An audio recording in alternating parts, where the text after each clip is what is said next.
জয়গুরু পরম প্রেমময় শ্রী শ্রী ঠাকুর অনুকূলচন্দ্রের অনুস্তুতি গ্রন্থের নীতি অধ্যায়ের একটি বাণী আমি পাঠ করছি। ঠাকুর বলছেন, শূন্যে যারা ঝোলে পরেই মাটির কোলে।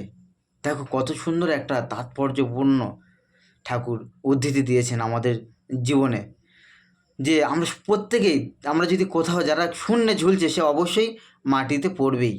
কারণ যদি কোনো কিছু বন্ধন না থাকে, যেটার উপর আমরা বেশ করে ঝুলতে পারি, মানে একটা আদর্শস্বরূপ রজ্জু যদি আমাদের জীবনে ধরে না রাখে, তাহলে কিন্তু আমরা যে কোনো মুহূর্তে আমাদের জীবন চালানোর পথ থেকে বিচ্যুত হয়ে পড়ব।